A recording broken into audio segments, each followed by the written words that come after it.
kita akan doakan.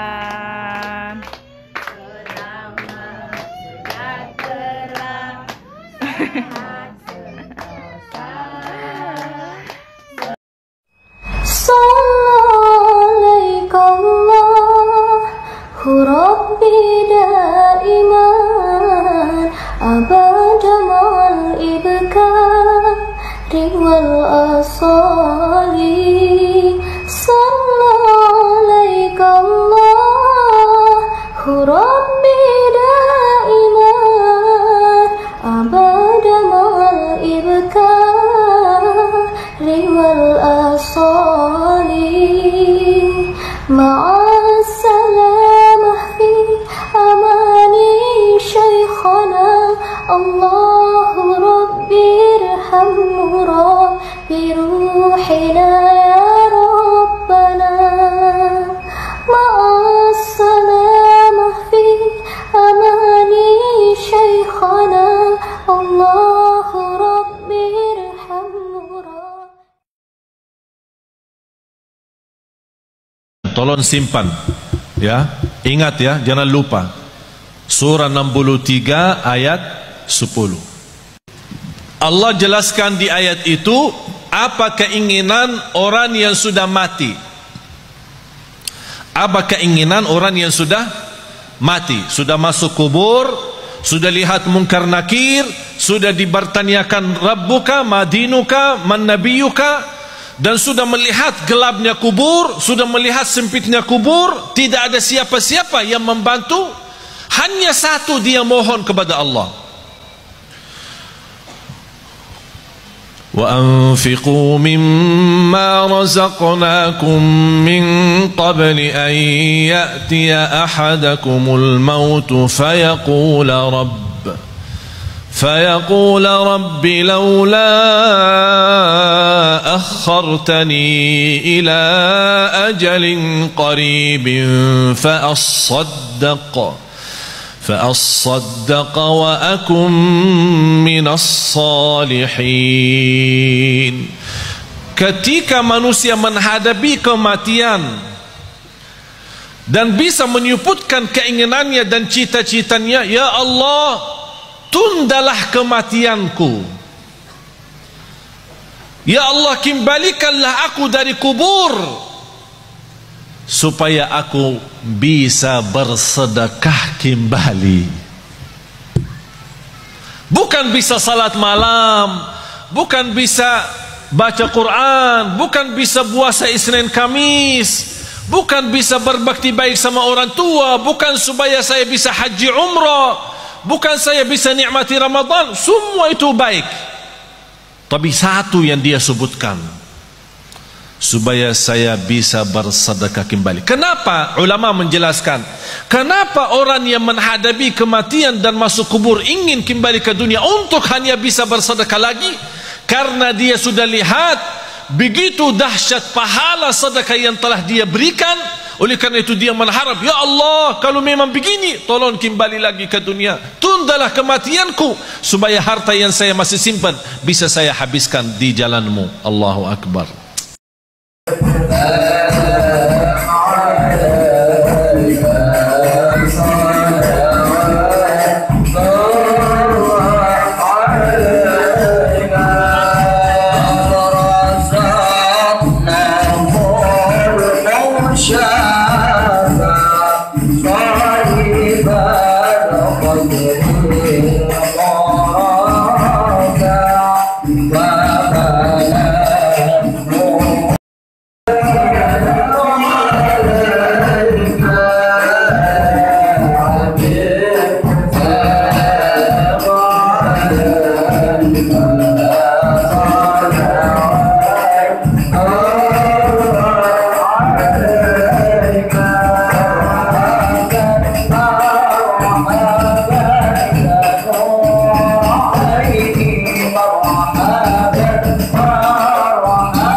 Sahabat dakwah, siapapun tak bisa menyangkal bahwa hidayah itu bisa menghampiri siapa saja.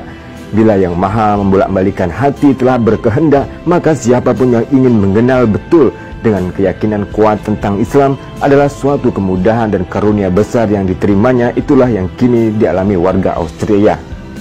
Sebuah catatan resmi menunjukkan pemeluk Islam meningkat dramatis di negara Austria, salah satu negara Eropa yang mayoritas penduduknya beragama Kristen. Demikian laporan dari Press TV. Sahabat dakwah, banyak orang Kristen di Austria menyatakan kecewa dan kehilangan imannya. Dilaporkan skandal seksual yang berulang kali terjadi di gereja-gereja Katolik sangat berpengaruh dalam perpindahan agama mereka menjadi seorang Muslim. Sahabat dakwah, kami melihat manusia memiliki kerinduan spiritual. Mereka merasakan ada sesuatu yang hilang dalam kehidupan mereka, kata Mr. Bagajati, seorang mu'alaf Austria. Austria adalah negara Eropa yang mayoritas penduduknya beragama Kristen Katolik, yakni sekitar 8 juta penduduk. Mereka memiliki akar sejarah yang kuat dan mendalam dalam agama Kristen. Kebanyakan warga non-Muslim Eropa selalu menyaksikan gambar jelek dan mengerikan tentang Islam yang disajikan Barat, terutama dalam hal-hal yang berbau fundamentalisme.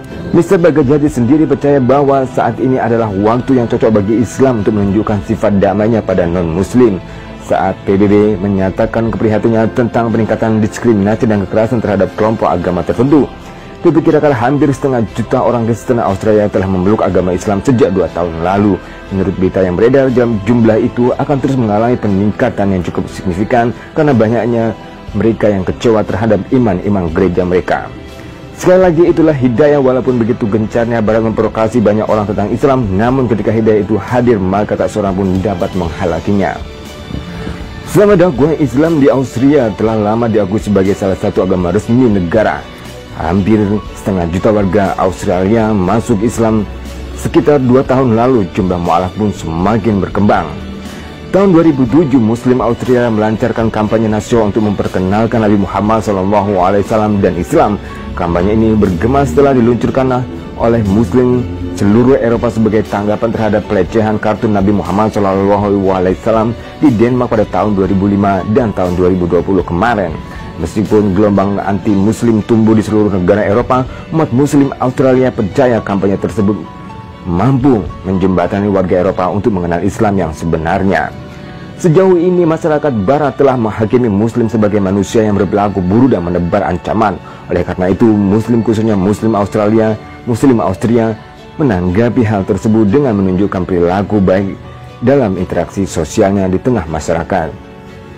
Wajah sesungguhnya agama Islam adalah damai. Kehidupan umat Islam di Austria yang damai dapat dijadikan contoh dalam mengatur hubungan Islam dan negara di Eropa, sehingga mereka dapat beribadah dengan aman dan tenang serta bisa mengenakan jubah di mana tanpa menghalangi masalah sosial. Sahabat dakwah, warga Muslim Austria boleh dikatakan lebih beruntung dan bernasib baik, sebab di negara yang terletak di Eropa Tengah ini, kaum Muslim di sana bisa menikmati kebebasan beragama dan menjalankan ajaran agama dengan aman. Di negara ini, Islam adalah agama terbesar ketiga dengan persentase mencapai kurang lebih 10% yang berjumlah sekitar 600.000 jiwa yang setelah agama Katolik dan Protestan. Meskipun Islam menjadi agama ketiga, geliat dan semangat Muslim menjalankan ajaran agama Islam di Wina sangat tinggi. Ini terlihat dari semaraknya warga Muslim dari beragama etnis yang menjalankan sholat di masjid. Sahabat dakwah, saat ini sudah lebih dari 30 tahun Islamic Center menjadi pusat kegiatan. Tak hanya kalangan Muslim tetapi juga non-Muslim. Islamic Center memang terbuka untuk siapa saja. Tak heran banyak kalangan non-Muslim yang datang ke masjid setiap hari. Setiap harinya suasana Islamic Center selalu diwarnai suasana haru dan bahagia. Ini terjadi ketika ada mu'alaf baru yang mengucapkan 2 kalimat syahadat. Di Austria, lembaga agama Islam diakui sebagai perusahaan di bawah hukum publik sejak tahun 1979. Sekitar 300 guru memberi pendidikan agama Islam di sekolah umum sesuai dengan kurikulum